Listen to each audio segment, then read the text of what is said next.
Tecnológico Nacional de México. Excelencia en educación tecnológica. Buenos días, maestra y compañeros.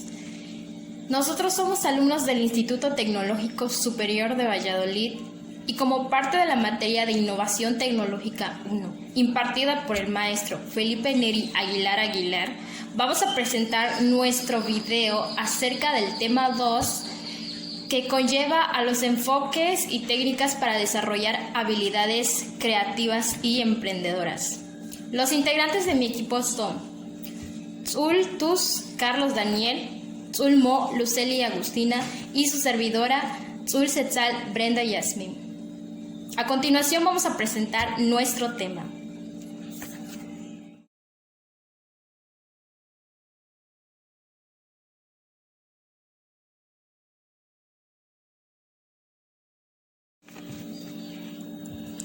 Comenzamos con el primer tema 2.1, las bases fisiológicas para el desarrollo de la creatividad. Este tema es bastante interesante para la materia de innovación, ya que aprendemos lo que es la creatividad y cómo a través de ella puede surgir algo innovador. A manera de introducción, vamos a hablar sobre qué son las bases, qué es la fisiología y qué es la creatividad. Las bases es mejor conocida como el cimiento o sustento de algo. La fisiología se define como la ciencia que estudia las funciones de los seres vivos. La creatividad es más fácil de expresar, ya que surge a través de la creación o la innovación de algo nuevo o que no existe. Entonces, cuando nos referimos a las bases fisiológicas para el desarrollo de la creatividad, nos hacemos referencia al cimiento y la creatividad como algo nuevo o innovador. Funcionamiento fisiológico del ser humano. Los indicadores fisiológicos se originan en el sistema nervioso autónomo, el cual regula las funciones vegetativas del organismo. Es de donde surgen los cambios notorios en el cuerpo cuando se presenta una activación emocional. Estos indicadores se presentan de manera involuntaria y son difíciles de controlar.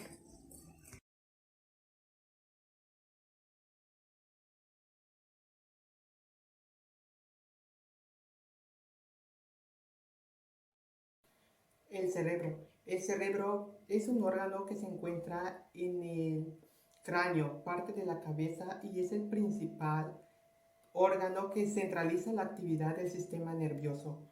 Por lo tanto, el sistema nervioso viene siendo aquella que envía mensajes como una red a todas las partes del cuerpo. Continuando con el tema 2.1.4, tenemos el tema sobre el funcionamiento de la mente. Como pregunta de referencia tenemos ¿qué es la mente? Según González Rivera, la mente es la capacidad que tiene el sistema nervioso de poder tener conciencia de sus propios procesos de programación. ¿Alguna vez se han preguntado dónde se ubica? ¿Existe realmente? ¿Es observable? Ahí es cuando tenemos la respuesta de que la mente se localiza en la parte de nuestra cabeza donde está el sistema nervioso. El sistema nervioso es un órgano que tiene como función enviar información en todas las partes de nuestro cuerpo y por ende nos hace tener la capacidad de poder tener el pensamiento que requiere nuestra mente. Como complemento del tema, tenemos cuáles son las funciones básicas de la mente humana. Como primero tenemos la capacidad de pensar. El pensamiento es la parte del ser humano en el que se concientiza de poder saber o tomar nuestras propias decisiones, si son correctas o no. En segundo tenemos la parte de la capacidad de sentir. En esto, pongamos un ejemplo sobre nuestra familia, sobre nuestras parejas, sobre nuestros amigos o seres que nosotros realmente apreciamos. Ahí es cuando nuestra mente tiene la capacidad que nos da de poder sentir y tener un afecto hacia otras personas a las que pues nos agradan. Como tercero, tenemos el actuar. Nuestra mente es tan poderosa que tenemos los estímulos necesarios para poder movernos, que si queremos levantar la mano, que si la queremos bajar, que si la queremos estirar del lado y que si nos queremos virar del otro lado, y así poder saber que esto es parte también del sistema nervioso, ya que eso es lo que nos permite tener la mentalidad de poder hacer algo o realmente de poder actuar de manera consciente.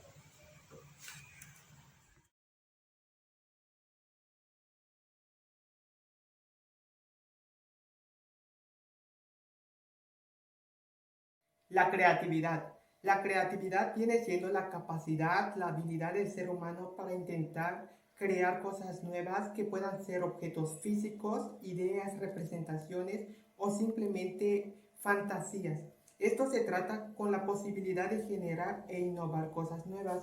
El cerebro humano está ubicado en la cabeza y es el órgano central del sistema nervioso. Su principal función es mantener vivo al organismo para que éste interactúe con el entorno. Todo lo que el ser humano siente, piensa y hace. El cerebro actualmente ha sufrido un proceso de evolución de 2.5 millones de años, desde nuestros ancestros más primitivos. La corteza es la parte más nueva evolutivamente y la más grande en el cerebro. Es aquí donde ocurre la percepción, la imaginación, el pensamiento, el juicio y la decisión.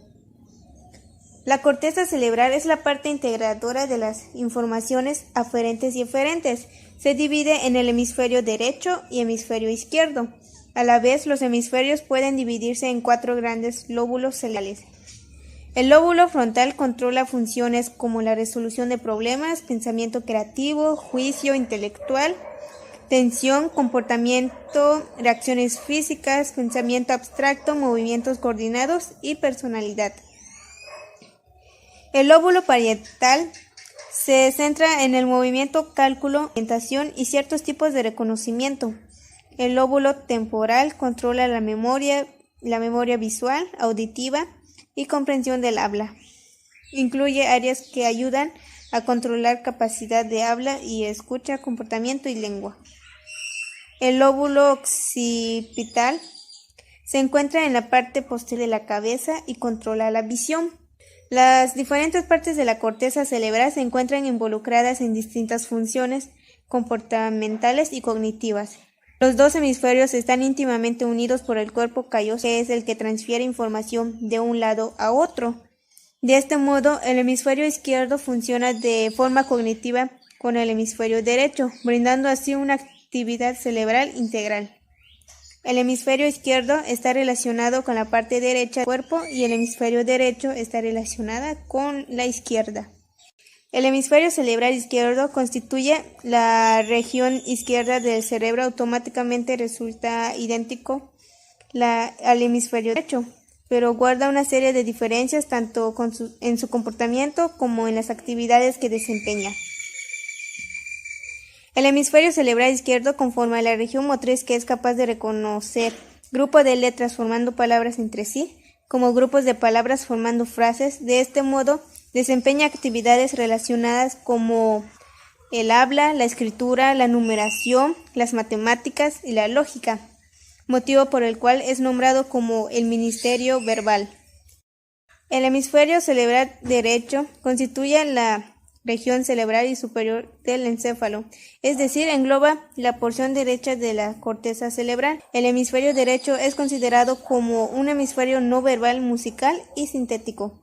Es un hemisferio integrador donde las facultades visoespaciales no verbales especializado en sensaciones, sentimientos, prosodia y habilidades especiales como visuales y sonoras. Hay que recordar que el cerebro es equilibrio, por lo tanto, ambos hemisferios son importantes dado que son dependientes y complementarios entre sí. Continuando con el tema 2.2.1, la teoría de Ned Herman. William Edward Ned Herman fue un investigador y autor estadounidense que fue muy reconocido a partir de su teoría de Ned Herman.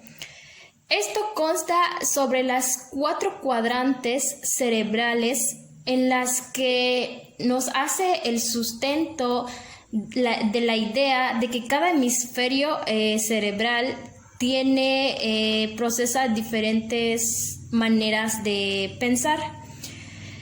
Por lo tanto, se tiene que, de acuerdo a los distintos tipos de cuadrantes, se tiene asociado con diferentes maneras de postularse. Estas se definen como la cuadrante A, la cuadrante B, la cuadrante C y la cuadrante D. La cuadrante A se relaciona más con lo lógico, lo matemático, lo analítico y lo racional. Es la pequeña parte del cerebro en la que esta se centra más en lo que viene siendo en lo investigativo. La cuadrante B se trata de ser más evaluador, cauteloso, disciplinado y organizado. Esta es la parte en la que el cerebro se procura más por ser una persona más ordenada en cuanto a sus cosas, sus tiempos, sus actividades, etcétera, ¿no? La cuadrante C viene siendo la parte emocional del cerebro. Es la parte en la que se vuelve más sensible, más afectuoso y más comunicador. Y por último tenemos la cuadrante D, que se relaciona más con lo intuitivo, lo imaginativo, lo creativo y lo curioso. Estas personas que mayormente se basan en esta pequeña parte del cerebro son personas que son capaces de innovar o crear algo nuevo. A esto se debe la teoría de Ned Herman. Como ejemplo podemos tener que en la parte de nuestro cerebro se divide en 4 partes en las cuales cada una se coloca dependiendo si es la cuadrante A, la cuadrante B.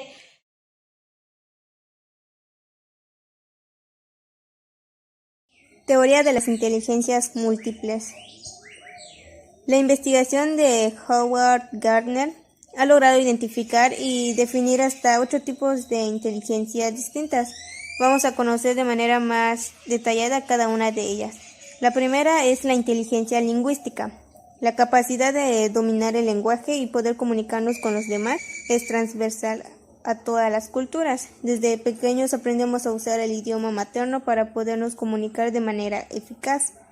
La inteligencia lingüística no solo hace referencia a la habilidad para la comunicación oral, sino a otras formas de comunicarse como lo es la escritura. Inteligencia lógico-matemática. Como su propio nombre lo indica, este tipo de inteligencia se vincula a la capacidad para el razonamiento lógico y la resolución de problemas matemáticos. La rapidez para solucionar este tipo de problema es el indicador que determina cuánta inteligencia lógico-matemática se tiene. Inteligencia musical. La inteligencia musical es un arte universal. Todas las culturas tienen algún tipo de música. Algunas zonas del cerebro ejecutan funciones vinculadas con la interpretación y composición de música. Inteligencia corporal y sinestética. Las habilidades corporales y motrices que se requieren para manejar herramientas o para expresar ciertas emociones representan un aspecto esencial en el desarrollo de todas las culturas de la historia. Las personas que destacan en la inteligencia intrapersonal son capaces de acceder a sus sentimientos y emociones y reflexionar sobre estos elementos. Inteligencia interpersonal. La inteligencia interpersonal nos faculta para poder advertir cosas de las otras personas más allá de lo que nuestros sentidos logran captar. Se trata de una inteligencia que permite interpretar las palabras o gestos o los objetivos y metas de cada discurso. Inteligencia naturalista. Según Gardner, la inteligencia naturalista permite detectar, diferenciar y categorizar los aspectos vinculados al entorno, como por ejemplo las especies, animales y vegetales, o fenómenos relacionados con el clima, la geografía o los fenómenos de la naturaleza. Gardner afirma que todas las personas son dueñas de cada una de las 8 clases de inteligencia, aunque cada cual destaca más en una que en otras, no siendo ninguna de las 8 más importantes o valiosas que las demás.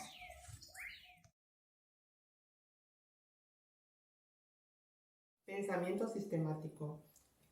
El pensamiento sistemático viene siendo un análisis que evalúa todas las partes que se interrelacionan y que a su vez conforman una situación hasta lograr una mayor conciencia en los sucesos y del porqué.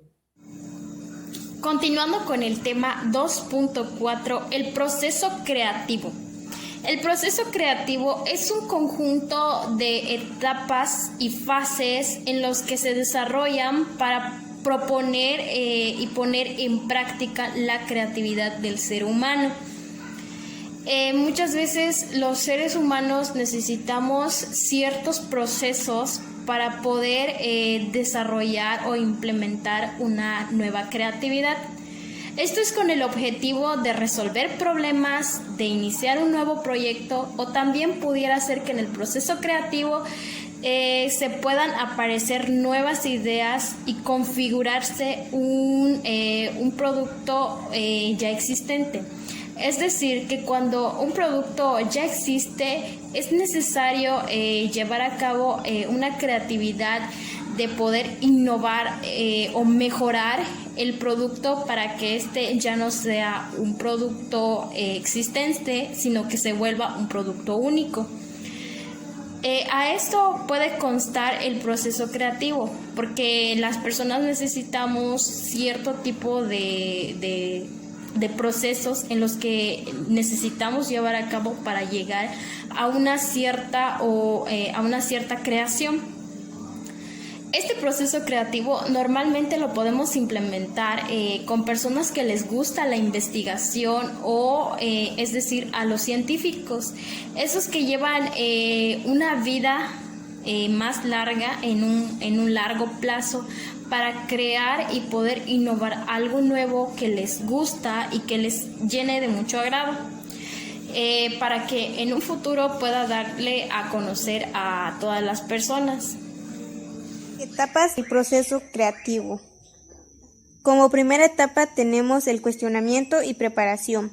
Lo más importante de esta primera fase es la generación de ideas, y esto consiste en identificar una necesidad o un problema que resulte de interés, a la que sea necesario dar una solución.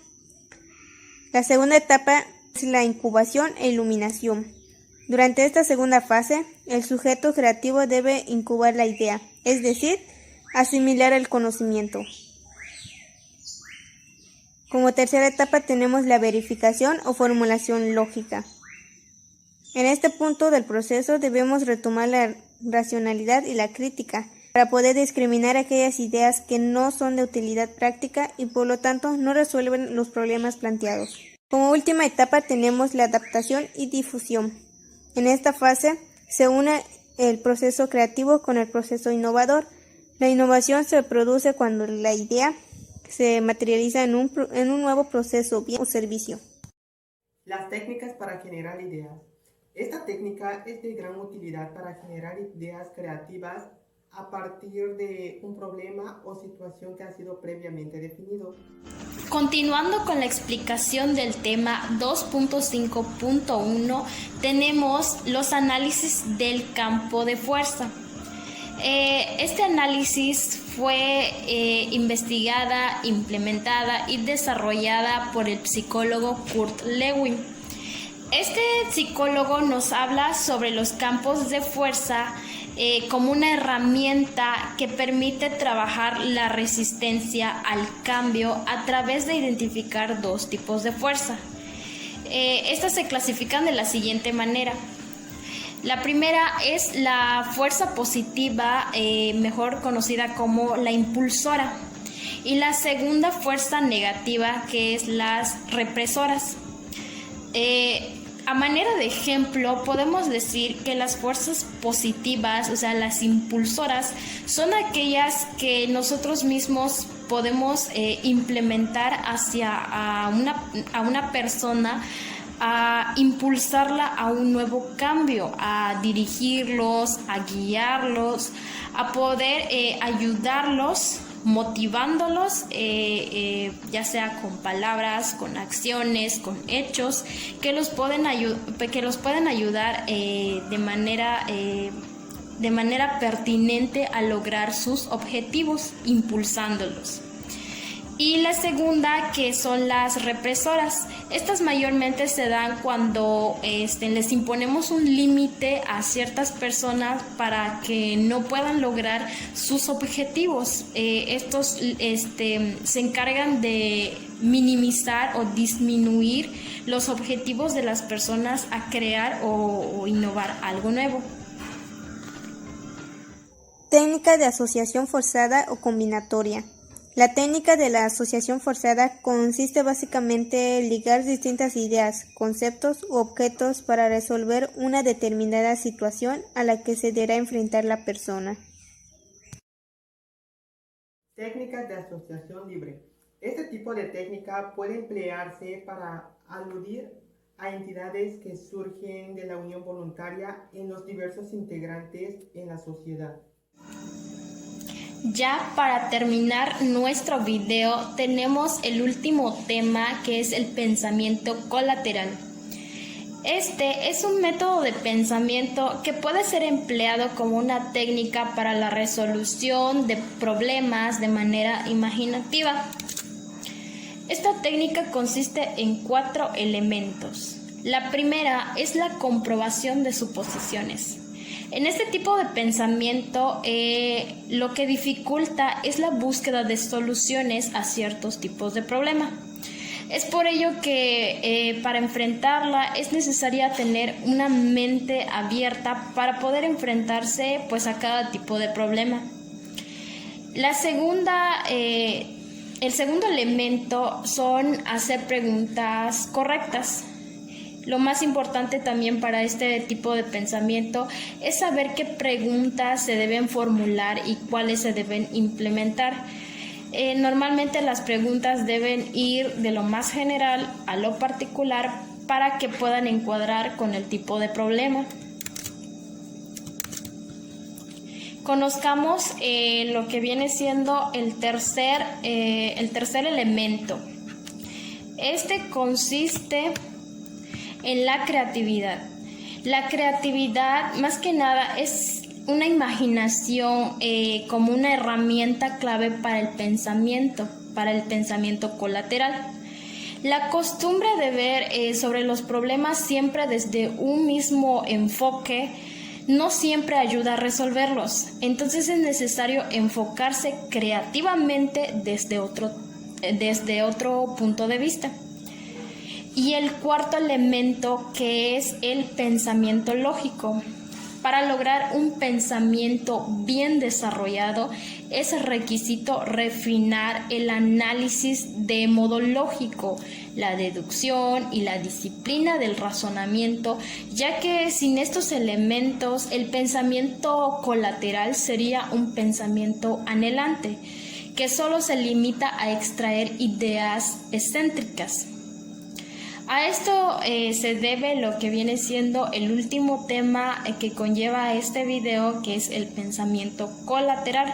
Esperemos que este video les haya servido de gran ayuda para poder entender el tema que es el principal para la materia de innovación.